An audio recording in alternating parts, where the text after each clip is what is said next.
Hello, ಎಲ್ಲರಿಗೂ ಗೋಕರ್ಣದ ಒಂದು ವಾರದ ನಂತರ ಮಾಡುವ ನಮಸ್ಕಾರಗಳು. ಈಗ ನಿಮಗೆ ನಾಡಿಶಾಸ್ತ್ರದ ಕೆಲವಾರು ಕಾನೂನುಗಳ ಚೌಕಟ್ಟುಗಳು ಹಾಗೂ ಅದರ ಬಗ್ಗೆ ಉದಾಹರಣೆಯೊಂದಿಗೆ ತಿಳಿಸಬೇಕೆಂದಿದ್ದೇನೆ. ಮೊದಲಿಗೆ ಆಸ್ಟ್ರಾಲಜಿ ಹಾಗೂ ಜ್ಯೋತಿಷ್ಯಕ್ಕೆ ಯಾವ ಒಂದು ವ್ಯತ್ಯಾಸ ಉಂಟು ಅಂತ ನೋಡೋಣ. ಆಸ್ಟ್ರಾಲಜಿ ಮೀನ್ಸ್ ಆಸ್ಟರ್ ಪ್ಲಸ್ ಲಾಜಿ, ಅಂದರೆ ಆಸ್ಟರ್ ಅಂದರೆ ಗ್ರೀಕ್ ಶಬ್ದ, ಸ್ಟಾರ್ಗಳು ಅಂತ, ನಕ್ಷತ್ರಗಳು ಅಂತ. ಲಾಜಿಕ್ ಅಂದರೆ ಲಾಜಿ ಅಂದರೆ ಲಾಜಿಕ್, ಅಂದರೆ ನಕ್ಷತ್ರಗಳ ಬಗ್ಗೆ ನಿಮಗೆ ತಿಳಿಯಪಡಿಸುವುದೇ ಆಸ್ಟ್ರಾಲಜಿ ಅಂತ. ಅದೇ ಜ್ಯೋತಿ ಇಶ್, ಜ್ಯೋತಿ ಅಂದರೆ ದೀಪ, ಇಶ್ ಅಂದರೆ ಗಾಡ್, ಆಯಿತಾ, ದೀಪದ ಭಗವಂತ ಅಂತ. ಇಲ್ಲಿ ನಾಡಿಶಾಸ್ತ್ರದಲ್ಲಿ ಲಗ್ನಕ್ಕೆ ಪ್ರಾಮುಖ್ಯತೆ ಇಲ್ಲ ಅಂತ ಇರಲಿ. ಆದರೆ ನಮ್ಮ ಉಮಂಗ್ ತನೇಜರವರು ಭಾಳ ಚೆನ್ನಾಗಿ ಅದನ್ನು ಎರಡು ಮುಖ್ಯ ಪುಸ್ತಕಗಳ ಮುಖಾಂತರ ವಿವರಿಸಿದ್ದಾರೆ. ಅಲ್ಲಿ ಅವರು ಕೃಷ್ಣಮೂರ್ತಿ ಪದ್ಧತಿಯನ್ನು ತೆಗೆದುಕೊಂಡಿರ್ತಾರೆ, ಆಯಿತಾ, KP ಅಯನಾಂಶವನ್ನು ಉಪಯೋಗಿಸಿದ್ದಾರೆ. ಅಂದರೆ ಅವರು ಹೇಳುವುದು ಏನಂದರೆ, ಮೊದಲನೇ ಮನೆ ಯಾವುದು? ನಿಮ್ಮ ಶರೀರ, ಸೌಲ್. ಅದಕ್ಕೆ 12ನೇ ಮನೆ ಏನಾಗ್ತದೆ? ಲಾಸ್. ಸೌಲ್ ಶರೀರ, 12ನೇ ಮನೆ ಸಾವು, ಡೆತ್, ಆಯಿತಾ. ಅಂದರೆ ಪ್ರತಿಯೊಂದು ಮನೆಗೂ ಅದರ 12ನೇ ಮನೆಯು ಲಾಸ್ ಆಗ್ತದೆ ಅಂತ. ಇದು ಮೊದಲಿಗೆ ನೀವು ತಿಳಿಯಬೇಕಾದ್ದು. ಅದೇ ರೀತಿ 2ನೇ ಮನೆಯು ಹಿಂದಿನ ಮನೆಗೆ ಅದು ಲಾಭ, ಗೈನ್. ಅಂದರೆ ಕಾರಕತ್ವಗಳಿದೆಯಲ್ಲ, 12ನೇ ಮನೆ ಎನ್ನುವುದು ಮೊದಲನೆಯ ಮನೆ, ಆ ಮನೆಯ ಸಿಗ್ನಿಫಿಕೆನ್ಸ್ ಅಥವಾ ಕಾರಕತ್ವಗಳನ್ನು ಕೊಂದರೆ 2ನೇ ಮನೆಯು ಹಿಂದಿನ ಮನೆಯ ಕಾರಕತ್ವಗಳನ್ನು ಲಾಭದಲ್ಲಿ ಕನ್ವರ್ಟ್ ಮಾಡ್ತದೆ, ಲಾಭದಲ್ಲಿ ಪರಿಗಣಿಸ್ತದೆ ಅಂತ. ಈಗ 1ನೇ ಮನೆ ಏನು? ಸೌಲ್.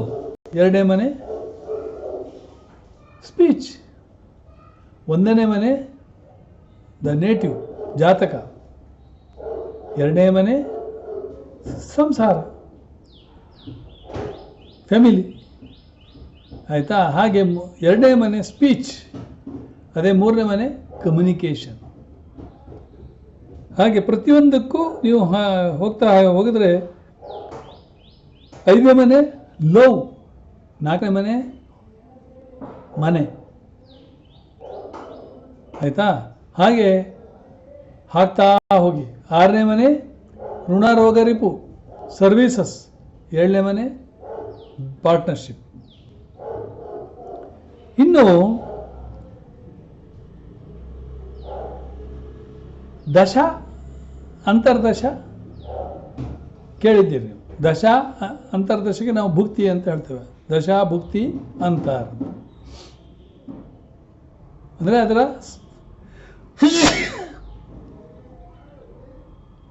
ಸಬ್ ಡಿವಿಷನ್ ಅಂತ ಹೇಳಿದ್ರು ತಪ್ಪಾಗೋದಿಲ್ಲ.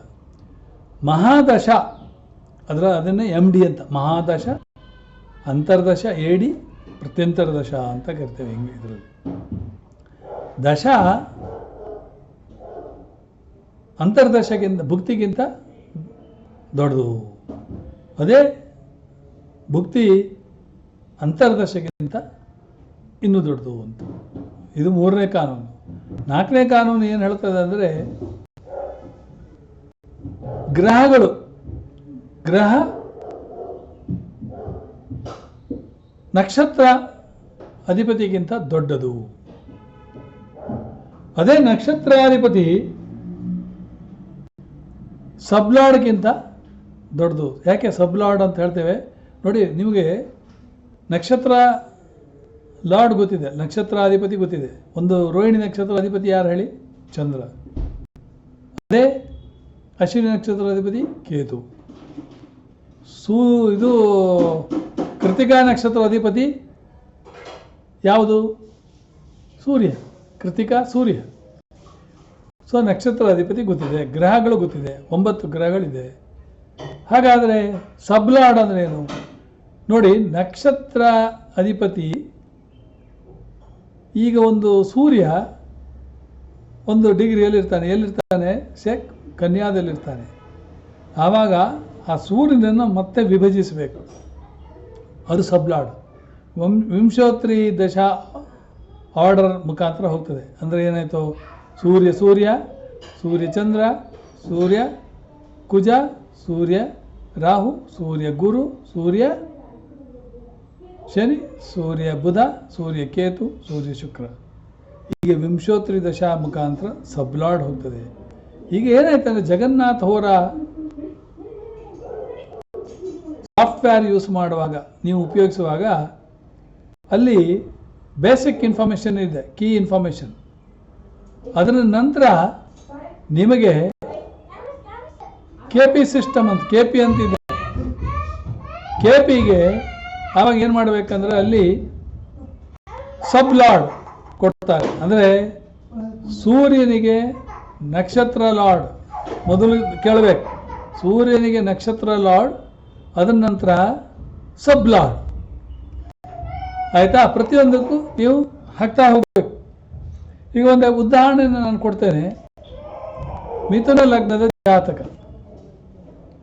ಲಗ್ನದ 2ನೇ ಮನೆಯಲ್ಲಿ ಕೇತು, 4ನೇ ಮನೆಯಲ್ಲಿ ಶನಿ ಮತ್ತು ಸೂರ್ಯ.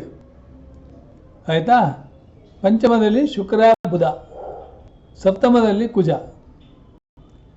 ಅಷ್ಟಮದಲ್ಲಿ ರಾಹು, ಗುರು ವಕ್ರಿಯಾಗಿ ಮೇಷದಲ್ಲಿದ್ದಾನೆ, ಚಂದ್ರ 12ನೇ ಮನೆಯಲ್ಲಿದ್ದಾನೆ. ಇದಕ್ಕೆ ನಿಮಗೆ ಭಾವಕುಂಡಲಿ ಬೇಕು. ಭಾವಕುಂಡಲಿ ಏನು ಅಲ್ಲಿ ವ್ಯತ್ಯಾಸ ಇಲ್ಲ. ಆಯಿತಾ? ಭಾವಕುಂಡಲಿಯಲ್ಲಿ ವ್ಯತ್ಯಾಸ ಇಲ್ಲ ಅಂತ ಹೇಳಿ ತಿಳ್ಕೊಂಡ್ರ ಪಕ್ಷದಲ್ಲಿ ಭಾವಕುಂಡಲಿಯನ್ನು ಮುಖ್ಯವಾಗಿ ತೆಗೆದುಕೊಳ್ಳಿ. ಈಗ ನಾನು ಏನು ಹೇಳಿದೆ? ಸೂರ್ಯ ಎಲ್ಲಿದ್ದಾನೆ? ಕನ್ಯಾದಲ್ಲಿದ್ದಾನೆ. 4ನೇ ಮನೆಯಲ್ಲಿ ಸೂರ್ಯ ಮತ್ತು ಶನಿ. ಹೌದಾ? ಆ ಸೂರ್ಯನಿಗೆ ನೀವು ಕೋಆರ್ಡಿನೇಟ್ಸ್ ಹಾಕಬೇಕಾಗುತ್ತದೆ. ಯಾತಕ್ಕೆ ಹಾಕಬೇಕು ಅಂದರೆ ಈ ಒಂದು ಸಿಸ್ಟಮಿನಲ್ಲಿ ನಿಮಗೆ ಬಹಳ ಆ್ಯಕ್ಯುರೇಟ್ ಆಗಿ ಯಾವುದೇ ಒಂದು ವಿಚಾರವನ್ನು ತಿಳ್ಕೊಳ್ಬಹುದು. ಮದುವೆಯನ್ನು ತಿಳ್ಕೊಳ್ಬಹುದು. ನಿಮಗೆ ಆಮೇಲೆ ಹೇಳ್ತೇನೆ ನಾನು. ಇಲ್ಲಿಗೆ ನಿಮಗೆ ತೋರಿಸ್ತೇನೆ. ಈಗ ತೋರ್ತದಾ? ಇಲ್ಲ. ಇಲ್ಲಿ ನೋಡಿ. ಇದು ಅಲ್ಲಿ ಕೆಳಗಡೆ ಹಾಕಿರೋದು ಏನು ನೋಡಿ. ಸೂರ್ಯ ಲಗ್ನ, ಸೂರ್ಯನಿಗೆ ಮೂನ್ ನಕ್ಷತ್ರ ಲಾರ್ಡ್ ನೋಡಿ. ನಕ್ಷತ್ರ ಲಾರ್ಡ್ ಸಬ್ ಲಾರ್ಡ್ ಹಾಕಿದ್ದಾರೆ. ಅದು 3 ಕಾಲಮ್ ನೋಡಿ ಅಷ್ಟೇ. 1 2 3 ಕಾಣ್ತದಲ್ಲ?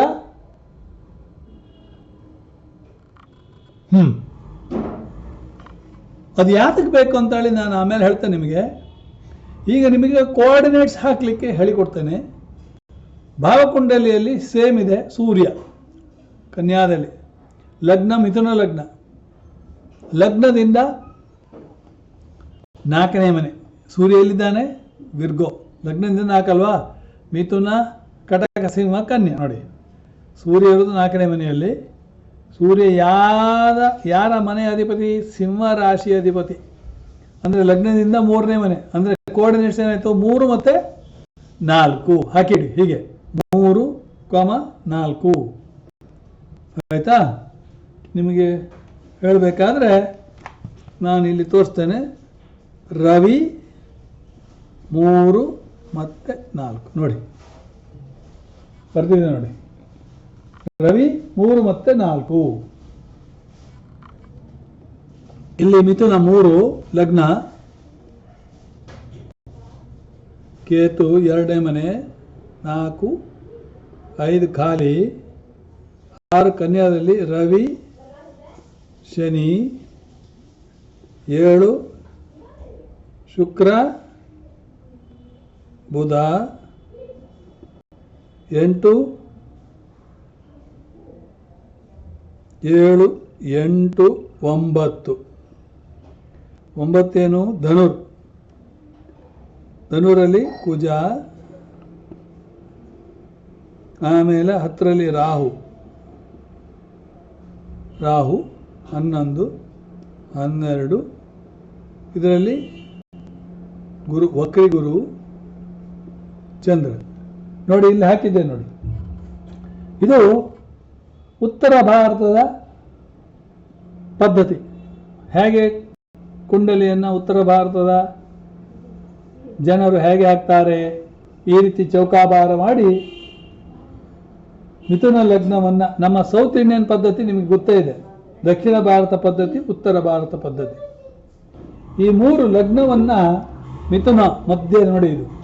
ಆಮೇಲೆ ಅದರ ಅಪೋಸಿಟ್ ಇರೋದು 7ನೇ ಮನೆ ಕುಜ, 2ನೇ ಮನೆಯಲ್ಲಿ ಕೇತು ನೋಡಿ. ಅಂದರೆ ಕರ್ಕದಲ್ಲಿ ಕೇತು, 3ನೇ ಮನೆ ಖಾಲಿ, ಕನ್ಯಾದಲ್ಲಿ ರವಿ ಮತ್ತೆ ಶನಿ, ತುಲಾದಲ್ಲಿ ಶುಕ್ರ ಮತ್ತೆ ಬುಧ, ಧನುರಲ್ಲಿ ಕುಜ, ಮಕರದಲ್ಲಿ ರಾಹು, ಹಾಗೆ ಗುರು ವಕ್ರಿ ಮೇಷದಲ್ಲಿ, ಚಂದ್ರ ವೃಷಭದಲ್ಲಿ. ಆಯ್ತಾ? ಈಗ ರವಿಗೆ ನೀವು ಕೋಆರ್ಡಿನೇಟ್ಸ್ ಹಾಕಿದ್ರಿ, ಚಂದ್ರನಿಗೆ ಕೋಆರ್ಡಿನೇಟ್ಸ್ ಹಾಕೋಣ. ಚಂದ್ರ ಎಲ್ಲಿದ್ದಾನೆ? ಲಗ್ನದಿಂದ 12ನೇ ಮನೆಯಲ್ಲಿದ್ದಾನೆ. ಚಂದ್ರ ಯಾವ ಮನೆ ಅಧಿಪತಿ? ಕರ್ಕ ರಾಶಿಯ ಅಧಿಪತಿ. ಅಂದರೆ 2 ಮತ್ತೆ 12 ನೋಡಿ,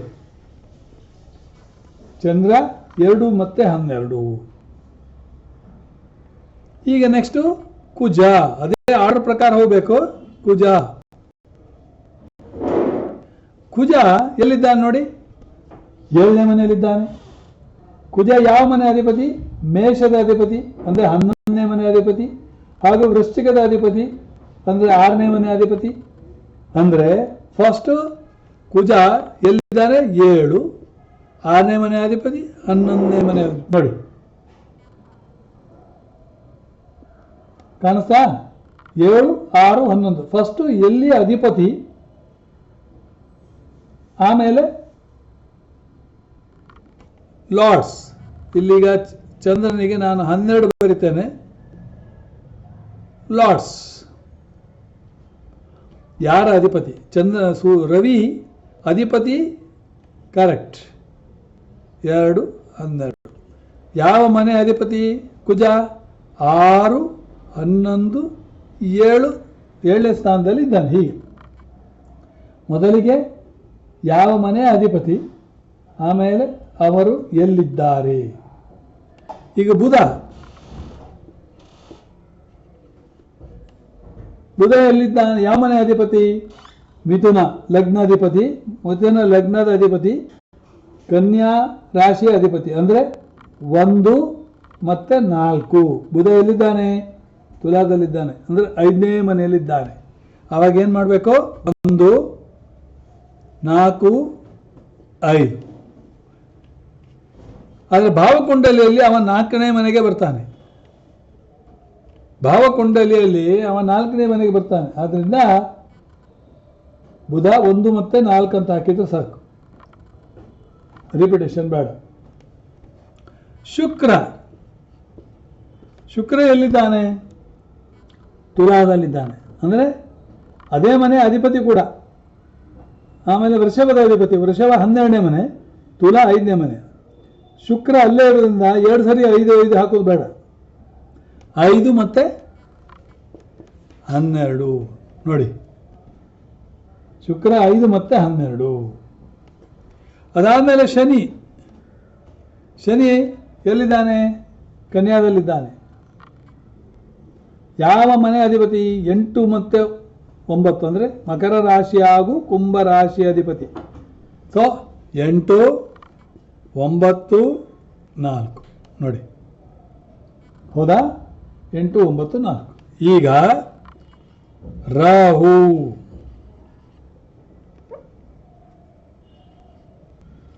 ರಾಹುವಿಗೆ ಮಾತ್ರ ಬದಲಾವಣೆ ಆಗ್ತದೆ.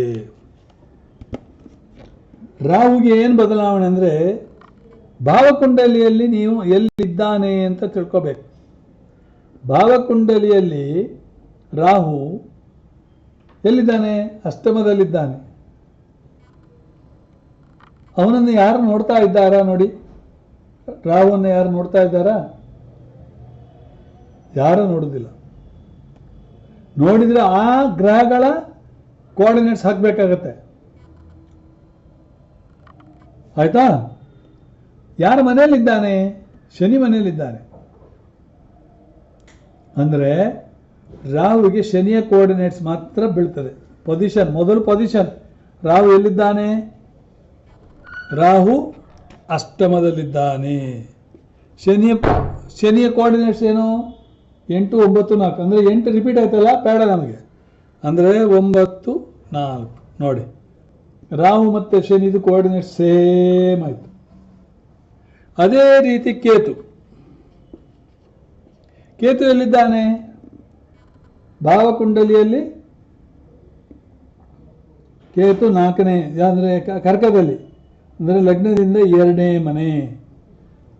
ಯಾರ ಮನೆ? ಚಂದ್ರನ ಮನೆ ಅಲ್ವಾ? ಸೊ ಕೇತುಗೆ ಚಂದ್ರನ ಕೋಆರ್ಡಿನೇಟ್ಸ್ ಹಾಕಬೇಕಾಗುತ್ತೆ. 2, 12 ನೋಡಿ, ಆಯ್ತು. 2, 12 ಆಯ್ತಾ? ಈ ಕೋಆರ್ಡಿನೇಟ್ಸ್ ಯಾಕೆ ಹಾಕಬೇಕು ಅಂತ ನೀವು ಕೇಳಬಹುದು. ಒಂದು ಮದುವೆಗೆ ನಾವು ನೋಡಬೇಕಾದ್ರೆ ನನಗೆ ಬೇಕಾಗುವ ಕಾಂಬಿನೇಷನ್ಸ್ ಆಫ್ ಹೌಸ್, ಅದು 5ನೇ ಡಿಕ್ಟಮ್. ಕಾಂಬಿನೇಷನ್ಸ್ ಅಂದರೆ ಎಲ್ಲ ಯುತಿಗಳು. 2 ಸಂಸಾರ, ಫ್ಯಾಮಿಲಿ. 7 ಮ್ಯಾರೇಜ್, ಮದುವೆ, ಪಾರ್ಟ್ನರ್ಶಿಪ್. 11 ಲಾಭ, ಮದುವೆಯಿಂದ ಆಗುವಂಥ ಲಾಭ. ಅಂದರೆ 2, 7, 11 ಇದ್ದರೆ ಮದುವೆ. ಅದೇ ನಾವು ಮೊದಲನೇ ಕಾನೂನು ಏನು ಹೇಳ್ತದೆ? ಯಾವ ಮನೆಯ 12ನೇ ಮನೆ ಅದರ ನಷ್ಟವನ್ನು ತೋರಿಸ್ತದೆ, ಲಾಸ್. 2ನೇ ಮನೆಗೆ 12ನೇ ಮನೆ ಯಾವುದು? 1ನೇ ಮನೆ. 7ನೇ ಮನೆಗೆ 12ನೇ ಮನೆ ಯಾವುದು? 6ನೇ ಮನೆ. 11, 2, 7, 11. 11ನೇ ಮನೆಗೆ 12ನೇ ಮನೆ ಯಾವುದು? 10. ಅಂದರೆ 1, 6, 10, 2, 7, 11 ಮ್ಯಾರೇಜ್, ಮದುವೆಗೆ ಆಗದಲ್ಲಿ 1, 6, 10 ರಿಜೆಕ್ಷನ್ ಆಫ್ ಮ್ಯಾರೇಜ್, ಅಂದರೆ ಡೈವರ್ಸ್ ಅಥವಾ ಮದುವೆ ಆಗದೇ ಇರುವುದು. ನೋಡಿ ಎಷ್ಟು ಅರ್ಥಬದ್ಧವಾಗಿದೆ ನೋಡಿ.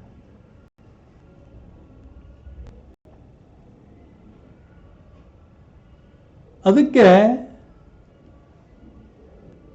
ಅವರು ಏನು ಹೇಳಿದ್ದಾರೆ ಅಂದರೆ, 3 ಉಳಿದ ಮನೆ ನಾವು ಜೋಡಿಸ್ಬೇಕು. 8 ಯಾವುದು? 8 ವರದಕ್ಷಿಣೆ. ಕೆಲವು ಬಾರಿ bickering, insults, loss of married life ಅಂತ. ಬಿಕರಿಂಗ್ಸ್ 8 ಮತ್ತು 12. 8 ಡೌರಿ. ಸಪೋಸ್ ಡೌರಿ ಕೇಸ್ ಬಂದರೆ 6 ಬರ್ತದೆ. 1, 6, 8, 10 ಡೌರಿ ಕೇಸ್ 10 ಕೋಟಿ ಹೋಗ್ತದೆ.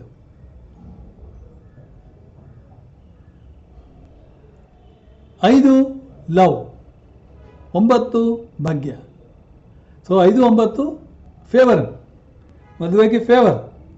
ಸೊ 2, 5, 7, 9, 11 ಅದ್ರ ಜೊತೆ 8 ಇದ್ರೂ ಅಡ್ಡಿಲ್ಲ. ಡೌರಿ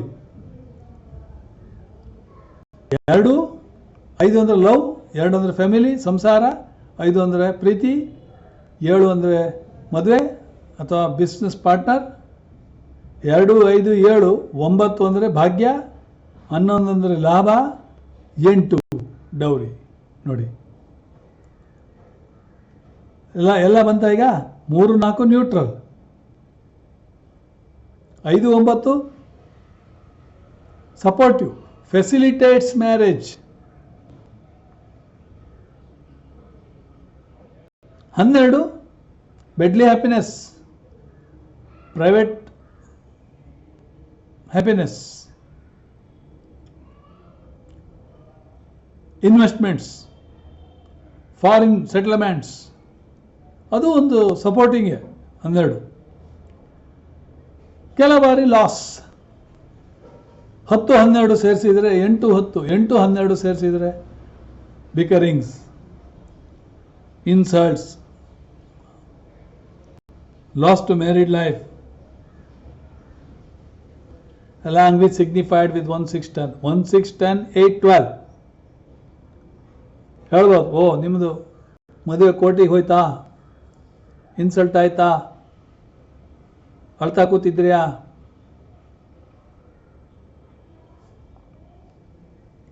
ಇದು 100% ಖರಾರವಾಕ್ಕಾಗಿ ಹೇಳ್ಬೋದು. ನಿಮ್ಮ ಟೈಮ್ ಗೀಮ್ ಎಲ್ಲ ಕರೆಕ್ಟ್ ಇದ್ದರೆ ಕೃಷ್ಣಮೂರ್ತಿ ಪದ್ಧತಿಯನ್ನು ನೀವು ಉಪಯೋಗಿಸ್ಬೇಕಾಗ್ತದೆ, KP ಸಿಸ್ಟಮ್. ಆಯ್ತಾ? ಮುಂದೆ ನೋಡೋಣ.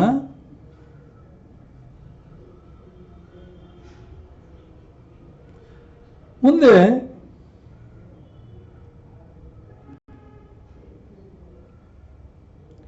ನಾನು ಇಲ್ಲಿ ಬರೆದಿದ್ದೇನೆ, ವ್ಯಕ್ತಿಶಃ ಅದು ನಕ್ಷತ್ರ ಲಾರ್ಡ್ ಯಾವುದು, ಸೂರ್ಯನಿಗೆ ನಕ್ಷತ್ರ ಲಾರ್ಡ್ ಯಾವುದು, ಚಂದ್ರ. ಸಬ್ ಲಾರ್ಡ್ ಯಾವುದು, ಶುಕ್ರ. ಯಾಕಂದರೆ ಅವನದು 21 ಡಿಗ್ರಿ 13 ನಿಮಿಷ. ಆಯಿತಾ? ಅದು ಈ ಉಮಂಗ್ ತನೇಜಾ ಅವರ ಬುಕ್ ಇದೆಯಲ್ಲ, ಕೊನೆಯ ಅನೆಕ್ಷರ್ಸ್ ಅಂತ ಕೊಟ್ಟಿರ್ತಾರೆ ನೋಡಿ, ಇಲ್ಲಿದೆ ನೋಡಿ, ಈ ಮೇಲ್ಗಡೆ ಅನೆಕ್ಷರ್ಸ್ ಅಂತ ಕೊಟ್ಟಿರುವಾಗ ಅಲ್ಲಿ ನೋಡಿ, ಸರಿಯಾಗಿ ನೋಡಿ, ಸಬ್ ಲಾರ್ಡ್ ಕೊಟ್ಟಿರ್ತಾರೆ. ಹೌದಾ? ಸೈನ್ ಲಾರ್ಡ್ ಮಾರ್ಸ್, ನಕ್ಷತ್ರ ಲಾರ್ಡ್ ಕೇತು,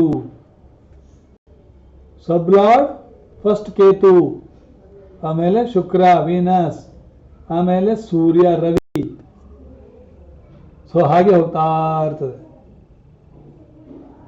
ನೋಡಿ, ಇಲ್ಲಿ ಹಾಕಿದ್ದಾರೆ ನೋಡಿ, 0, 0, 0 ಇಂದ 0, 0, 46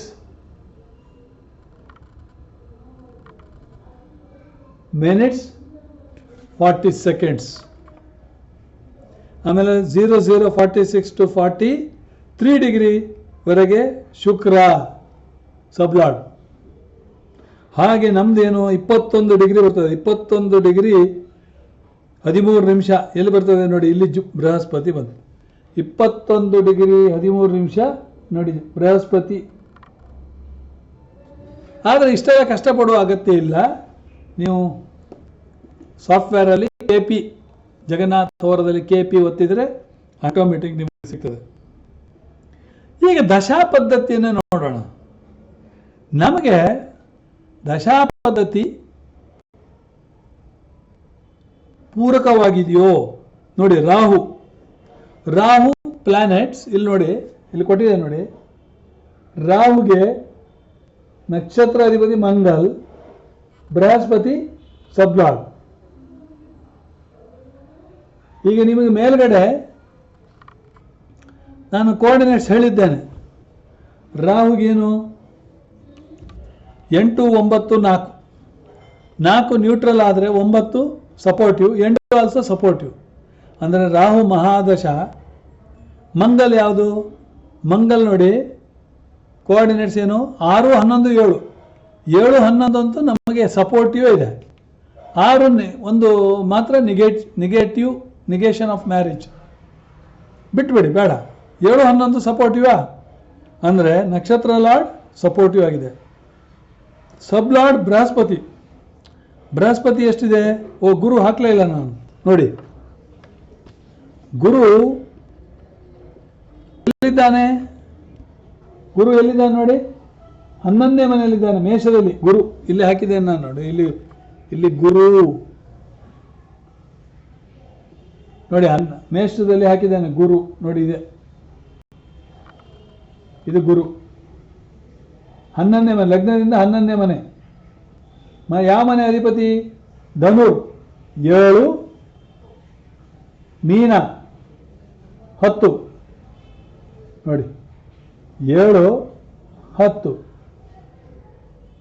11. 7, 10, 11. 10 ಒಂದೇ, 7, 10, 11. ಅವ ಅಧಿಪತಿ ಯಾವುದು?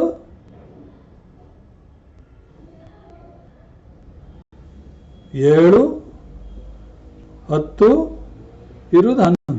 ನೋಡಿ, 7 ಗುರು ಎಲ್ಲಿದ್ದಾನೆ ನೋಡಿ, 7, 10, 11. ಅಂದರೆ 7 ಸಪೋರ್ಟಿವ್, 11 ಸಪೋರ್ಟಿವ್ ಅಲ್ಲ, ಸಪೋರ್ಟಿವ್ ಅಲ್ಲ, ಫೇವರಿಂಗ್. 7 ಫೇವರಿಂಗ್ ಮದುವೆ, favouring for marriage. 11 favouring for marriage. 10 ಮಾತ್ರ ನಿಗೇಷನ್ ಆಫ್ ಮ್ಯಾರೇಜ್. ಅಂದರೆ ರಾಹು ದಶೆಯಲ್ಲಿ 8, 9, 4 ಗ್ರಹ ಪ್ಲಾನೆಟ್, ಸಬ್ಲಾರ್ಡ್ ಕುಜ 6, 11, 7 ಸಪೋರ್ಟಿವ್, 6 ಒಂದೇ negation of marriage. And Guru sublord strong 7, 11, 10. ಅಂದರೆ ಸಬ್ಲಾರ್ಡ್ ಈಸ್ ತಾಕತ್ತಿನವ, ಸಬ್ಲಾರ್ಡ್ ಈಸ್ ಸ್ಟ್ರಾಂಗರ್ ದೆನ್. ಅಂದರೆ ರಾಹು ಮಹಾದಶೆಯಲ್ಲಿ ಇವನಿಗೆ ಮದುವೆ ಅಂತ ಹೇಳ್ಬೋದು. ಹೌದಾ? ಫಸ್ಟ್ ನೀವು ಯಾವ ದಶೆ, ಸಪೋಸ್ ನಮಗೆ ದಶ ಸಪೋರ್ಟ್ ಆಗಿಲ್ಲ ಅಂದ್ರೆ ನಾವು ನೆಕ್ಸ್ಟ್ ದಶ ಹೋಗ್ಬೇಕಾಗ್ತದೆ. ಆಯ್ತಾ? ಈಗ ದಶ ನೋಡಿ, ನಾನು ಹಾಕಿದ್ದೇನೆ ಇಲ್ಲಿ ನೋಡಿ, ರಾಹು ಮಹಾದಶ, ಶುಕ್ರ ಅಂತರ್ದಶ, ರಾಹು ಪ್ರತ್ಯಂತರ ದಶ, ಕುಜ ಸೂಕ್ಷ್ಮ ದಶ, ಶುಕ್ರ ಪ್ರತ್ಯಂತರ ದಶ, PAD.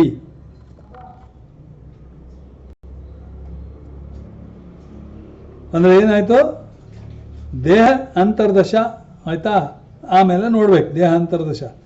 ಈಗ ಒಂದು ರಾಹು ಅಂತರ್ದಶ ನೋಡಿದ್ದೇವೆ. ರಾಹು ಮಾದ 8, 9, 4 ರಾಹು. ಶುಕ್ರ ನಿಮಗೆ ಗೊತ್ತೇ ಇದೆ ಎಷ್ಟು? 5, 12. ಶುಕ್ರ ಯಾರು? ಮದುವೆಗೆ ಕಾರಕ ಗ್ರಹ. 5, 12. 5 okay, love. 12 bodily happiness, there is no problem. Shukra ಮದುವೆಗೆ ಕಾರಕ ಗ್ರಹ. ರಾಹು ಅಗೇನ್ 8, 9, 4. ಕುಜ 6, 11, 7. ನೋಡಿ, 7, 11 ಬಂದಾಯ್ತು. ಇನ್ನು ನನಗೆ ಬೇಕಾದ ಏನು ಹೇಳಿ? 2 ಬರಬೇಕು. ಮತ್ತೆ ಇಲ್ಲಿ ಶುಕ್ರ ಬಂತು. ಶುಕ್ರ ನೋಡಿ ಯಾವಾಗ ಬಂದಿದೆ ನೋಡಿ, ಶುಕ್ರ ಸರಿ ನೋಡಿ 23, 2, 1978ರಿಂದ 25, 7, 1978ಕ್ಕೆ ಬಂದಿದೆ. ಅಂದರೆ ಇವರಿಗೆ ಚಂದ್ರ ದೇಹ ಅಂತರ್ದಶದಲ್ಲಿ ಚಂದ್ರ 24, 2078 24, 2078ಕ್ಕೆ ಚಂದ್ರ ಯಾರು? 2ನೇ ಮನೆ ಅಧಿಪತಿ. 2 ಮತ್ತೆ 12 ಬಂತು. ಚಂದ್ರ 2 ಮತ್ತೆ 12 ನೋಡಿ, ನಿಮ್ಗೇನಾಯ್ತು? ಇದು ಎಲ್ಲ ಕೂಡಿಸಿದ್ರಿ, ಎಲ್ಲ ಈ ಕಾಂಬಿನೇಷನ್ ಎಲ್ಲದ್ರಿಂದ ಒಟ್ಟಾಕಿದಾಗ ನಮಗೆ 2, 7, 11 ಬಂದಿತ್ತು. ಹೌದಾ? 2, 7, 11 ಬಂದಿತ್ತು. ಅಂದರೆ ಇವರ ಮದುವೆ 24 ಫೆಬ್ರವರಿ 1978ರಲ್ಲಿ ಆಗಿರುತ್ತೆ. ಎಷ್ಟು ಕರೆಕ್ಟ್ ಇದೆ ನೋಡಿ. ನಿಜವಾಗಿ ಹೇಳಬೇಕಾದ್ರೆ ಇವರು ಮದುವೆ ಆಗಿದ್ದು 24, 1978ರಲ್ಲಿ. ಅಂದ್ರೆ ನಾನೀಗ ನಿಮಗೆ ಮದುವೆ ನಿಖರವಾದ ಡೇಟನ್ನು ಕೊಡ್ತಾ ಇರ್ತೀನಿ ಅಲ್ಲ, ಮುಹೂರ್ತ ಕೊಟ್ಟಿರ್ತಾನಲ್ಲ, ಈಗ ಅರ್ಥವಾಯ್ತಾ? ನಿಖರವಾದ ಡೇಟ್ ಕೊಡದೇ ಇದ್ರು ಕೂಡ ಅಂತ ಒಂದು ಪೀರಿಯಡ್ ಕೊಡ್ಬೋದೇ? ಆಯ್ತಾ? ಅದೇ ತರ ನಾನು ನಿಮಗೆ ಇನ್ನೊಂದು ಉದಾಹರಣೆಯನ್ನು ಕೊಡ್ತಾ ಇದ್ದೀನಿ.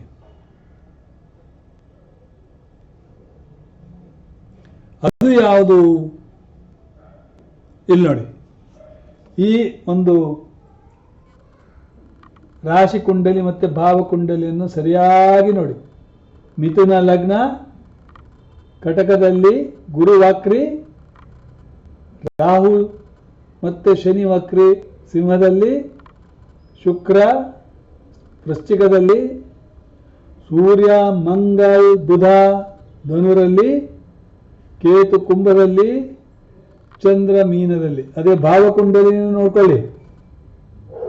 ಗುರು ಮಾತ್ರ ಕರ್ಕದಲ್ಲಿ, ವಕ್ರಿ ಶನಿ ಸಿಂಹದಲ್ಲಿ, ರಾಹು ಭಾವಕುಂಡಲಿಯಲ್ಲಿ ಕನ್ಯಾಗೆ ಹೊರಟೋದ, ಶುಕ್ರ ಅಲ್ಲೇ ಇದ್ದಾನೆ ವೃಶ್ಚಿಕದಲ್ಲಿ, ಇಲ್ಲಿ ಧನುರಲ್ಲಿ ಮಂಗಲ್ ಅಷ್ಟಮಕ್ಕೆ ಹೋದ, ಬುಧ ಮತ್ತೆ ಸೂರ್ಯ ಸಪ್ತಮದಲ್ಲೇ ಇದ್ದಾರೆ, ಕೇತು ಚಂದ್ರನ ಜೊತೆ ಸೇರ್ಕೊಂಡ್ಬಿಟ್ಟ.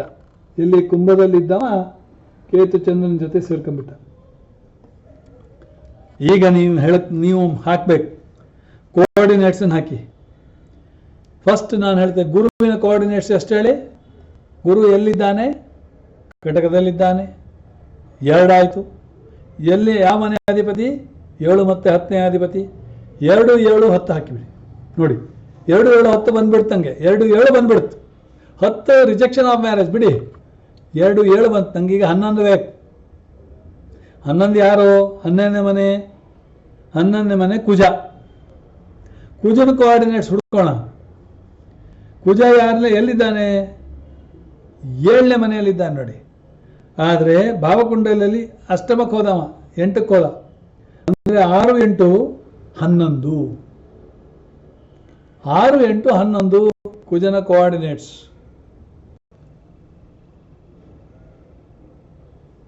ಆಯ್ತಾ? ಆಮೇಲೆ ರಾಹು ಭಾವಕುಂಡಲಿಯಲ್ಲಿ 4ನೇ ಮನೆ ಹೋಗಿದ್ದಾನೆ. 4 ಹಾಕೊಳ್ಳಿ. ರಾಶಿ ಕುಂಡಲಿ ಬನ್ನಿ. ಈಗ ಯಾರ ಜೊತೆಗಿದ್ದಾನೆ? ಶನಿ ಜೊತೆಗಿದ್ದಾನೆ. ಸೊ ಶನಿ ಕೋಆರ್ಡಿನೇಟ್ಸ್ ಹಾಕೊಳ್ಳಿ. ಶನಿ ಏನು? ಶನಿ 3, 7, 3, 8, 9. ಯಾಕೆಂದ್ರೆ ಮಿಥುನ ಲಗ್ನಕ್ಕೆ ಶನಿ ಮಕರ ಮತ್ತು ಕುಂಭದ ಅಧಿಪತಿ, ಅಂದರೆ 8 ಮತ್ತು 9ರ ಅಧಿಪತಿ. ಅಂದರೆ ಎಲ್ಲಿರೋದು? ಸಿಂಹದಲ್ಲಿರೋದು. 3, 8, 9 ಬರ್ಕೊಳ್ಳಿ. 3, 8, 9. ಸೊ ರಾಹುನ್ ಯಾರು ನೋಡ್ತಾ ಇದ್ದಾರಾ? ಇಲ್ಲ. ಮಂಗ ಕೂಡ ನೋಡೋದಿಲ್ಲ, ಅಷ್ಟಮ ದೃಷ್ಟಿಯಿಂದ ಶನಿ ನೋಡ್ತಾ ಇದ್ದಾನೆ. ಆಮೇಲೆ ಇನ್ಯಾರು ನೋಡ್ತಾರೆ? ಚಂದ್ರ ನೋಡ್ತಾ ಇದ್ದಾನೆ. ಸೊ ಚಂದ್ರ ನೋಡೋದ್ರಿಂದ ಚಂದ್ರನ ಕೋಆರ್ಡಿನೇಟ್ಸ್ ಹಾಕ್ಬೇಕು. ಚಂದ್ರ ಏನು? 2 ಮತ್ತು 10 ಹಾಕೊಳ್ಳಿ. ಚಂದ್ರ 2 ಮತ್ತು 10. ಆಯ್ತಾ? ಆಮೇಲೆ ಶುಕ್ರ ಎಲ್ಲಿದ್ದಾನೆ? 6ನೇ ಮನೆಯಲ್ಲಿದ್ದಾನೆ. ಯಾವ ಮನೆ ಅಧಿಪತಿ? 5 ಮತ್ತು 12ರ ಅಧಿಪತಿ. ಸೊ 6, 5, 6, 12 ಶುಕ್ರ. ಸೂರ್ಯ 7ನೇ ಮನೆಯಲ್ಲಿದ್ದಾನೆ, 3ನೇ ಮನೆ ಅಧಿಪತಿ. 3 ಮತ್ತು 7.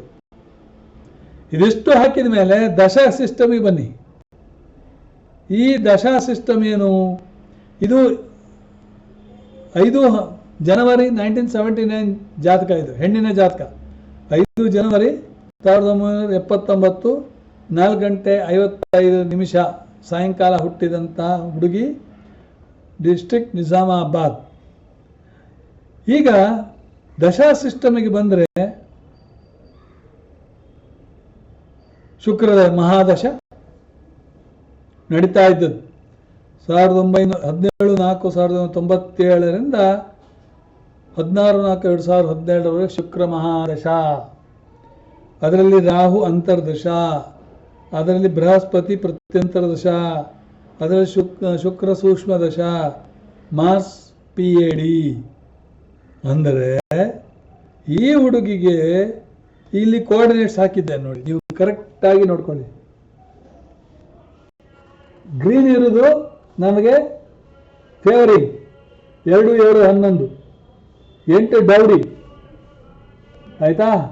ಆಮೇಲೆ 9 ವೈಲೆಟ್ ಹಾಕಿದ್ದಾನೆ ಅಂದರೆ ಸಪೋರ್ಟಿವ್, 4 ನ್ಯೂಟ್ರಲ್, 4ಕ್ಕೆ ಒಂಥರ 4, 7, 4 ನ್ಯೂಟ್ರಲ್. ಆ್ಯಕ್ಚುಲಿ ಆರೆಂಜ್ ಕಲರ್ ಹಾಕಬೇಕಿತ್ತು ಇಲ್ಲಿ ಆಯ್ತಾ. 10 ರಿಜೆಕ್ಷನ್, ಕೆಂಪು ಕಲರ್ ಹಾಕಬೇಕಿತ್ತು, ಹಾಕಲಿಲ್ಲ ಅಲ್ಲೊಂದು ಕೆಂಪು ರಿಜೆಕ್ಷನ್. 6 ರಿಜೆಕ್ಷನ್. 12 ಆ್ಯಕ್ಚುಲಿ ರಿಜೆಕ್ಷನ್ ಆಗುತ್ತೆ, ಸ್ವಲ್ಪ ಮಟ್ಟಿಗೆ ಸಪೋರ್ಟಿವ್ ಆಗ್ತದೆ. ಅದು ಯಾರ ಜೊತೆಗಿದ್ದಾನೆ 1, 6, 10 ಜೊತೆಗಿದ್ರೆ 8 ಮತ್ತು 12 ಬಿಕರಿಂಗ್, ಆವಾಗಲೇ ಹೇಳಿದ್ದೆ ನಿಮಗೆ. ಸೊ ಕೆಂಪು ಆಗ್ತದೆ ಅಲ್ಲಿ, ಇಲ್ಲ ಅಂದರೆ ಅದು ಗ್ರೀನು ಆಗೋ ಸಾಧ್ಯತೆ ಉಂಟು. ಇದು ಸರಿಯಾಗಿ ನೋಡ್ಕೊಳ್ಳಿ ಆಯಿತಾ. ಈಗ ದಶಾ ಸಿಸ್ಟಮನ್ನು ನಾನು ಹಾಕಿದ್ದೆ ನೋಡಿ, ಇಲ್ಲಿ ನೋಡಿ. ದಶಾ ಸಿಸ್ಟಮನ್ನು ಶುಕ್ರ ಮಹಾದಶ, ರಾಹು ಅಂತರ್ದಶ, ಬೃಹಸ್ಪತಿ ಪ್ರತ್ಯಂತರ ದಶ, ಶುಕ್ರ ಸೂಕ್ಷ್ಮ ದಶ, ಮಾರ್ಸ್ PAD ಅದರೊಳಗೆ. ಅಂದರೆ ಸಾಮಾನ್ಯವಾಗಿ ಇವಳಿಗೆ 15/2/2005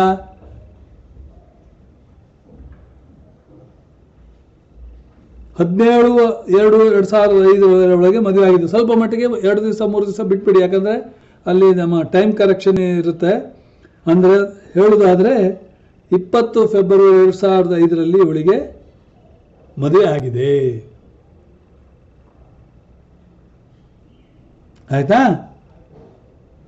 ಅದೇ ರೀತಿ 3ನೇ ಒಂದು ಎಕ್ಸಾಂಪಲ್ ಕೊಟ್ಟಿದ್ದೇನೆ. 3ನೇ ಎಕ್ಸಾಂಪಲು May 4th, 1983 ಬೆಳಿಗ್ಗೆದ್ದು 3 ಗಂಟೆ 55 ನಿಮಿಷ, ಹುಟ್ಟಿದ್ದು ಸೇಮ್ ನಿಜಾಮಾಬಾದ್ ಡಿಸ್ಟ್ರಿಕ್ಟ್. ನೀವು ಕುಂಡಲಿ ಹಾಕ್ಕೊಳ್ಳಿ, ಆವಾಗ ನಾನು ನಿಮಗೆ ದಶ ಹೇಳ್ತೇನೆ ನೋಡಿ. ಯಾವುದು 4th May 1983 ದಶ ಇಲ್ಲಿದೆ ನೋಡಿ. ರಾಹು ಮಹಾದಶ, ಶನಿ ಅಂತರ್ದಶ, ರಾಹು ಪ್ರತ್ಯಂತರ ದಶ, ಶುಕ್ರ ಸೂಕ್ಷ್ಮ ದಶ, ಸನ್ PAD. ಅಂದರೆ ಲಾಸ್ಟ್ ಪೀರಿಯಡ್ ಅಲ್ಲಿ ಮದುವೆ ಆಗಿದೆ ನೋಡಿ. 8/7/2009 10/7/2009 ಇವರಿಗೆ ಮದುವೆ ಆಗಿದೆ. ಅಂದರೆ ಮದುವೆ ಆಗಿದ್ದು ಯಾವಾಗ? 9 ಜುಲೈ 2009. ಅಂದರೆ ಕರೆಕ್ಟ್ ಆಗಿ ನೀವು ಆ ಪೀರಿಯಡ್ ಅನ್ನು ಕೂಡ ಮೆನ್ಷನ್ ಮಾಡಬಹುದು. ನಾನು ಅದಕ್ಕೋಸ್ಕರ ಈ ಸಿಸ್ಟಮ್ ಅನ್ನು ನಿಮಗೆ ಕೊಟ್ಟದ್ದು, ನಾನು ಇಟ್ಕೊಳ್ಳುವುದಿಲ್ಲ ಆಯ್ತಾ. ಇದನ್ನ ನೀವು ನಿಮ್ಮ ಮನೆಯ ಅಥವಾ ನಿಮ್ಮ ಸ್ನೇಹಿತರು ಯಾರಾದರೂ ಮದುವೆ ಆಗಿದ್ದ ಪಕ್ಷದಲ್ಲಿ ಆ ಜಾತಕವನ್ನು ಬರೆದು ಸಿಂಪಲ್ ಆಗಿ ಕೋಆರ್ಡಿನೇಟ್ಸ್ ಹಾಕೊಳ್ಳಿ. ಕೋಆರ್ಡಿನೇಟ್ಸ್ ಹಾಕೊಳ್ಳಿಕ್ಕೆ ಭಾವಕುಂಡಲಿ ಬೇಕು, ಭಾವಕುಂಡಲಿ ಬರ್ಕೊಳ್ಳಿ. ರಾಹುವಿಗೆ ಮಾತ್ರ ಕಾನೂನು ಬೇರೆ. ಭಾವಕುಂಡಲಿಯಲ್ಲಿ ಅವನ ಪೊಸಿಷನ್ ನೋಡ್ಕೊಳ್ಳಿ, ಮತ್ತೆ ರಾಶಿ ಕುಂಡಲಿ ಬನ್ನಿ, ಅವನನ್ನು ಯಾರು ನೋಡ್ತಾರೆ ಅಂತೇಳಿ ಬರೆದಿಟ್ಕೊಳ್ಳಿ. ಸಪೋಸ್ ಕುಜ ಅಥವಾ ಗುರು ನೋಡಿದರೆ ಕುಜನ ಕೋಆರ್ಡಿನೇಟ್ಸ್, ಗುರುನ ಕೋಆರ್ಡಿನೇಟ್ಸ್ ಹಾಕಬೇಕಾಗತ್ತೆ. ಭಾವಕುಂಡಲಿಯಲ್ಲಿ ಯಾವ ಪೊಸಿಷನ್ ಎಲ್ಲಿದ್ದಾನೆ, 5ನೇ ಮನೆ, 6ನೇ ಮನೆ, 8ನೇ ಮನೆ, 9ನೇ ಮನೆ ತಗೊಳ್ಳಿ, 9 ತಗೊಳ್ಳಿ. ಯಾರು ನೋಡ್ತಾ ಇದ್ದಾರೆ ಅವ್ರ ಕೋಆರ್ಡಿನೇಟ್ಸ್ ಹಾಕೊಳ್ಳಿ. ಅದೇ ಡಬಲ್ ಆದರೆ ಅದನ್ನು ಬಿಟ್ಬಿಡಿ, 1 ಬಿಟ್ಬಿಡಿ. 8ನೇ ಮನೆ ಡಬಲ್ ಆಯ್ತು, ಹಾಕಬೇಡಿ. 8 ಒಂದು ಸರಿ ಬಂದರೆ ಸಾಕು, 8 8 8 ಅಂತ ಹಾಕುವ ಅಗತ್ಯ ಇಲ್ಲ. ಅರ್ಥ ಆಯ್ತಾ? ಆಮೇಲೆ ಯಾರ ಮನೆಯಲ್ಲಿ ಆ ರಾಶಿ ಕುಂಡಲಿಯಲ್ಲಿದ್ದಾನೆ, ಶನಿ ಮನೆಯಲ್ಲಿದ್ದಾನೋ, ಶುಕ್ರ ಮನೆಯಲ್ಲಿದ್ದಾನೋ, ಚಂದ್ರನ ಮನೆಯಲ್ಲಿದ್ದಾನೋ, ಸೂರ್ಯನ ಮನೆಯಲ್ಲಿದ್ದಾನೋ, ಆ ಗ್ರಹಗಳ ಇದು ಕೋಆರ್ಡಿನೇಟ್ಸ್ ಹಾಕೊಳ್ಳಿ. ಇದು ರಾಹು ಮತ್ತು ಕೇತುವಿಗೆ ಮಾತ್ರ. ಅರ್ಥ ಆಯ್ತಲ್ಲ? ರಾಹು ಮತ್ತು ಕೇತುವಿಗೆ ಏನು ಮಾಡ್ಬೇಕು? ಫಸ್ಟು ಭಾವಕುಂಡಲಿಗೆ ಹೋಗಿ ಅವರ ಪೊಸಿಷನ್ ತಗೊಂಡು ಬನ್ನಿ. ಅವ್ರದ್ದು ಅಷ್ಟಮ 8ನೇ ಮನೆಯಲ್ಲಿದ್ದರೆ 8 ಅಂತ ಬರ್ಕೊಳ್ಳಿ. ಆಮೇಲೆ ಹೋಗಿ ರಾಶಿ ಕುಂಡಲಿಗೆ ಬನ್ನಿ. ಯಾರ ಮನೆಯಲ್ಲಿದ್ದಾನೆ? ಶನಿ ಮನೆಯಲ್ಲಿದ್ದಾನೆ. ಶನಿಯ ಕೋಆರ್ಡಿನೇಟ್ಸ್ ಬರ್ಕೊಳ್ಳಿ. 4, 9, 8, 9 ಸಪೋಸ್ ಇದ್ರೆ. ಯಾರು ನೋಡ್ತಾ ಇದ್ದಾರೆ? ಕುಜ ನೋಡ್ತಾ ಇದ್ದಾನೆ. ಕುಜನ ಕೋಆರ್ಡಿನೇಟ್ಸ್ ಬರ್ಕೊಳ್ಳಿ. 7, 6, 11. ಯಾವ್ದಾದ್ರು ರಿಪೀಟ್ ಆಗಿದೆಯಾ? ಅದನ್ನು ಒಂದು ಬಿಟ್ಬಿಡಿ, ರಿಪೀಟ್ ಮಾಡ್ಕೊಳ್ಳಿ. ಆಮೇಲೆ ಇನ್ಕ್ರೀಸಿಂಗ್ ಆರ್ಡ್ರಲ್ಲಿ ಬರ್ಕೊಳ್ಳಿ. ಅದು ಸುಮ್ಮನೆ ಗಜಿ ಬಿಜಿಯ 6 ಬರ್ದು ಇಲ್ಲಿ 6, ಆಮೇಲೆ 12, ಮತ್ತು 8, ಆಮೇಲೆ 11, 9 ಅಂತ ಹೀಗೆಲ್ಲ ಬರ್ಕೊಂಡು ಕನ್ಫ್ಯೂಸ್ ಮಾಡ್ಕೊಬೇಡಿ. ಸಪೋಸ್ 2, 3, 4, 11 ಇದ್ರೆ 2, 3, 4, 11, 2, 11, 3, 4 ಅಂತ ಹೀಗೆಲ್ಲ ಬರ್ಕೊಂಡು ಬರ್ಕೋಬೇಡಿ, ಆಯ್ತಾ? Within the bracket increasing orderly ಬರ್ಕೊಳ್ಳಿ. ಕೋಆರ್ಡಿನೇಟ್ಸಿಂದ ನಿಮಗೆ ಜಡ್ಜ್ಮೆಂಟ್ ಸಿಗ್ತದೆ. ನಿಮಗೆ ಬೇಕಾಗುವುದೇನು? 2, 7, 11 ಅಷ್ಟೇ. 2, 7, 11 ಅಂದರೆ 2ನೇ ಮನೆ, ಲಗ್ನದಿಂದ 2ನೇ ಮನೆ ಬೇಕು, 11ನೇ ಮನೆ ಬೇಕು, 7ನೇ ಮನೆ ಬೇಕು. 7ನೇ ಮನೆ ಯಾಕೆ? Marriage, partnership. ಆ ಕೋಆರ್ಡಿನೇಟ್ಸನ್ನು ತಗೊಳ್ಳಿ. 2, 7, 11 ಬಂತ, ಅದೇ ದಶ, ಅಂತರ್ದಶ, ಪ್ರತ್ಯಂತರ ದಶದಲ್ಲಿ ಮದುವೆ ಅಂತ ಹಾಕೊಳ್ಳಿ. ನಿಮಗೆ ಕರೆಕ್ಟ್ ಡೇಟ್ ಕೊಡಲಿಕ್ಕೆ ಬಾರದೇ ಇದ್ದರೆ ಪೀರಿಯಡ್, ಅಷ್ಟು ಪೀರಿಯಡಲ್ಲಿ ಆಗಿದೆ ಅಂತ ತಿಳ್ಕೊಳ್ಳಿ. ಒಂದು ಹೆಚ್ಚು ಕಡಿಮೆ ಬಂದರೂ ಸಾಕಾಗ್ತದೆ. ನೀವು ಸಕ್ಸಸ್ಫುಲ್ ಆದರೆ ದಯವಿಟ್ಟು ನನಗೆ ಹೇಳಲಿಕ್ಕೆ ಮರಿಬೇಡಿ, ನಾನು ಸಕ್ಸಸ್ಫುಲ್ ಆಗಿದ್ದೇನೆ ಅಂತ.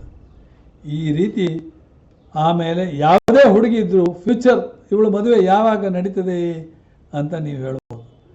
ಮದುವೆ ನಡೀಲಿಕ್ಕೆ ಏನು ಸಿಂಪಲ್ ಬೇಕಂದ್ರೆ ಗುರುಬಲ ಬೇಕು.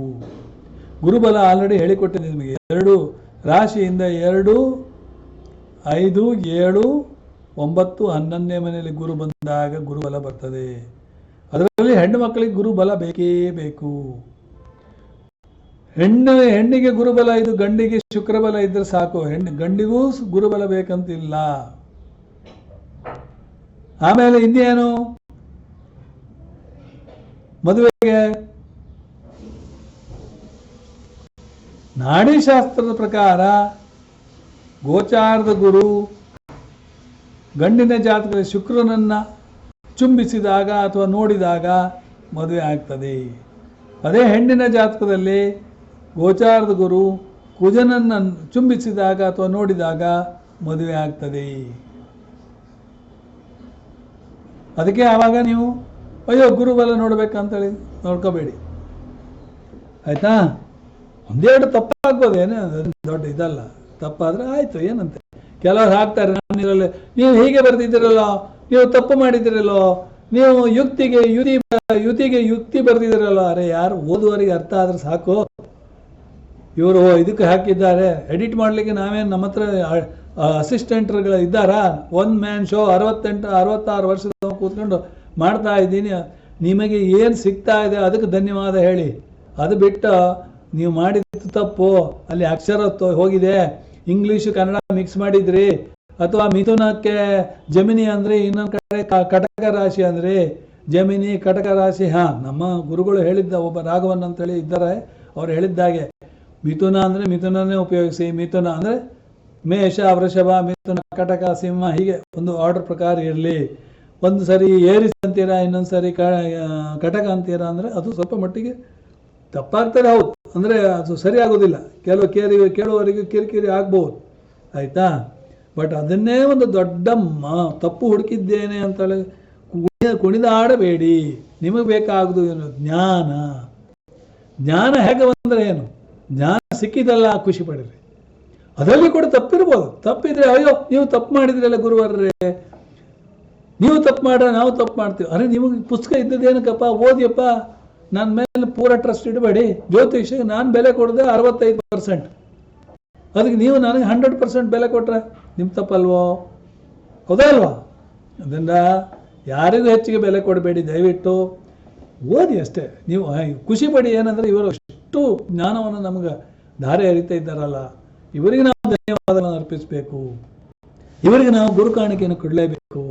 ಅದು ಬಿಟ್ಟರೆ ನನ್ನ ಹತ್ರ ಪೈಸಾ ಇಲ್ಲ ಸರ್, ನಾನು ಒಬ್ಬ ಏನು ಇಲ್ಲಿದ್ದವ ಅಂತ ಹೇಳಿ ಆಮೇಲೆ ಸುಮ್ಮನೆ ರಿಪೋರ್ಟ್ ತಗೊಂಡಿರ್ಬೋದು. ಯಾವತ್ತೋ ದುಡ್ಡು ಬಂದಾಗ ನೆನಪು ಮಾಡಿ ಇಟ್ಕೊಂಡು ಗುರು ಕಾಣಿಕೆಯನ್ನು ಕೊಳ್ಳೇ ಬಿಡಬೇಕು, ಬರಿಬಾರ್ದು. ನಾನು ಕೊಟ್ಟಂಥ ಯಾವುದೇ ಇದ್ದರೂ ಕೂಡ ಅದಕ್ಕೂ ಸ್ವಲ್ಪ ಕಿಂಚಿತ್ತು ನೀವು ಕೊಡಲೇಬೇಕಾಗ್ತದೆ. ಇವತ್ತಲ್ಲಿರೋ ಇನ್ಯಾವತ್ತಾದರೂ ಕೆಲವರು ಹಾಗೆ ಮಾಡ್ಕೊಳ್ತಾರೆ, ರಿಪೋರ್ಟ್ ತೊಗೊಳ್ತಾರೆ, ಆಮೇಲೆ ಕಳಿಸುವುದಿಲ್ಲ. ಇದೆಲ್ಲ ಇಂಥ ಸಣ್ಣ ಸಣ್ಣ ಕೆಲಸವನ್ನು ಮಾಡಬೇಡಿ. ತಪ್ಪು ಪಾಯಿಂಟ್ಔಟ್ ಮಾಡಿದ್ದಕ್ಕೆ ನಿಮಗೆಲ್ಲ ಧನ್ಯವಾದಗಳು ಅರ್ಪಿಸ್ತೇನೆ. ಕೆಲವರೆಲ್ಲ ಭಾಳ ಚೆನ್ನಾಗಿ ಬರಿತಾ ಇರ್ತಾರೆ. ಅದರಲ್ಲಿ ಶೀಲಾ ಸತೀಶ್ ಅವರಿದ್ದಾರೆ, ಅಶ್ವಿನಿ ಕುಮಾರ್ ಇದ್ದಾರೆ, ವೆಂಕೋ ರಾವ್ ಕೂಡ ಇದ್ದಾರೆ. ಅವರು ಭಾಳ ಚೆನ್ನಾಗಿ ಸಜೆಷನ್ ಕೊಡ್ತಾರೆ, ಕೊಡುವುದಿಲ್ಲ ಅಂತೇನಿಲ್ಲ, ಆಯಿತಾ. ಸೊ ಆಮೇಲೆ ಶರತ್ ಕುಮಾರ್ ಭದ್ರಾವತಿ ಅವರಿದ್ದಾರೆ. ನನಗೆ ಕೆಲವೊಂದು ಜನಗಳು ನಮ್ಮ ಒಂದು ಒಳಿತಿಗಾಗಿ ಅವರು ಸಹಾಯ ಮಾಡ್ತಾ ಇರ್ತಾರೆ.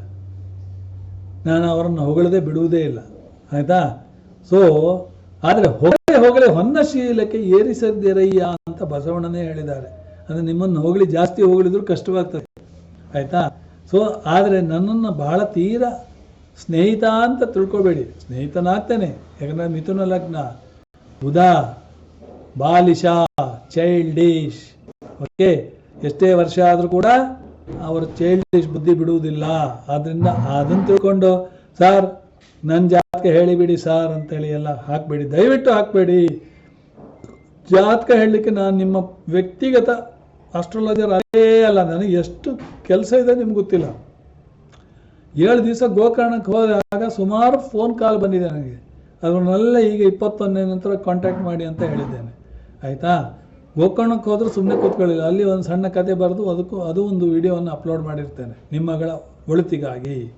ಗೋಕರ್ಣದಲ್ಲಿ ಪಿತೃ ಪರಿಹಾರ, ರಾಹು ಕೇತುವಿನ ದೋಷ ಎಲ್ಲ ಪರಿಹಾರ ಮಾಡ್ತಾರೆ. ಅದು ಒಂದು 2ನೇ ಕಾಶಿ ಅಂತ ಹೇಳ್ಬೋದು. ದಕ್ಷಿಣ ಭಾರತದಲ್ಲಿ 2ನೇ ಕಾಶಿ ಅಂದರೆ ಗೋಕರ್ಣನೇ.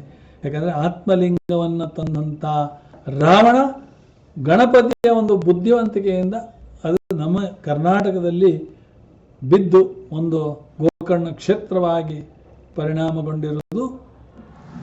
ನಾವು ಆವಾಗ ನೋಡಿದ ಗೋಕರ್ಣಕ್ಕೂ ಇವಾಗ ನೋಡೋ ಗೋಕರ್ಣಕ್ಕೂ ಭಾಳ ವ್ಯತ್ಯಾಸ ಉಂಟು. ಆವಾಗ ದಟ್ಟ ದರಿದ್ರರಾಗಿರುತ್ತಾರೆ ಗೋಕರ್ಣದಲ್ಲಿ ವಾಸಿಸುವರು. ಆದರೆ ಇವತ್ತಿಗೆ ಕೋಟ್ಯಾಧೀಶರವರು, ಪ್ರತಿಯೊಬ್ಬರು ರಿಸಾರ್ಟು, ಇದು ಲಾಡ್ಜಿಂಗ್ ಎಲ್ಲ ಇದ್ದವರು, ಮತ್ತು ಅರಮನೆ ಅಂತ ಮನೆಯನ್ನು ಕಟ್ಟಿಕೊಂಡು ಸೌಲಭ್ಯಗಳನ್ನು ಕೊಡುವಂಥ ಒಂದು ರೀತಿಯಲ್ಲಿ ಚೆನ್ನಾಗಿ ಮಾಡುವಂಥ ಯಾವುದು ಕಾರ್ಯಕ್ರಮಗಳನ್ನು, ಆ ರೀತಿಯ ಒಂದು ಕಾರ್ಯಕ್ರಮಗಳನ್ನು ಮಾಡ್ತಾ ಇದ್ದಾರೆ. ನಿಜವಾಗಿ ಅದಕ್ಕೆ ಹೇಳುವುದು, ಈಶ್ವರನನ್ನು ಯಾರು ನಂಬ್ತಾರೋ ಅವನು ಪಟ್ಟನೆ ಕೊಡ್ತಾನಂತೆ. ವಿಷ್ಣುವನ್ನು ಯಾರು ನಂಬ್ತಾರೋ ಅವನು ಕೊಡೋದು ನಿಧಾನವಂತೆ, ಆಯಿತಾ. ಸೊ ಈಶ್ವರನ ನಂಬಿದ ಭಕ್ತರಿಗೆ ಯಾವತ್ತೂ ತೊಂದರೆ ಇಲ್ಲ. ಅದಕ್ಕೆ ನಾನು ಹೇಳೋದು, ಈಶ್ವರನಿಗೆ ಹಾಲು ಹಾಕ್ತಾ ಇರಬೇಕು. ನಾನು ಗೋಕರ್ಣ ಪಂಡಿತರಿಗೆ ನಾನು 4 ಜನರಿಗೆ ಜ್ಯೋತಿಷ ಹೇಳಿ ಬಂದಿದ್ದೇನೆ. ಅವರು ನಾನು ನೋಡಿ ಈ ರೀತಿಯ ಒಂದು ರುದ್ರಾಕ್ಷಿ ಮಾಲೆಯನ್ನು ಕೊರಳಿಗೆ ಹಾಕಿದ್ದಾರೆ, ಆಯಿತಾ. ಅಂದರೆ ಈ knowledge is not anybody's private property ಅನ್ನೋದಕ್ಕೆ ನಾನೊಂದು ಹೇಳ್ತಾ ಇದ್ದೇನೆ. It is not anybody's private property. ನಾಳೆ ನಿಮಗೂ ಬರ್ಬೋದು. ಇವತ್ತು ನನಗಿದೆ, ನಾಳೆ ನನಗೆ ತಪ್ಪಿ ಬೇರೆಯವರು ಬರ್ತಾರೆ, ಅಯ್ಯೋ ಹೋಗ್ತಾ ಇರ್ತದೆ, ಅದಕ್ಕೇನು ಇದೇ ಇಲ್ಲ, ಆಯಿತಾ. ಸೊ ಎಲ್ಲರಿಗೂ ಮತ್ತೊಮ್ಮೆ ನಾನು ಧನ್ಯವಾದಗಳನ್ನು ಅರ್ಪಿಸಿ, ಈ ಒಂದು ವಿಡಿಯೋ ನಿಮಗೆ ಹೆಲ್ಪ್ ಆಗ್ತದೆ. ಮ್ಯಾರೇಜ್ ಡೇಟನ್ನು ನೀವು ಕೊಡ್ಬೋದು ಅಂತ ತಿಳ್ಕೊಂಡು ಇಲ್ಲಿಗೆ ನಿಲ್ಲಿಸ್ತೇನೆ, ಆಯಿತಾ. ನಮಸ್ಕಾರ.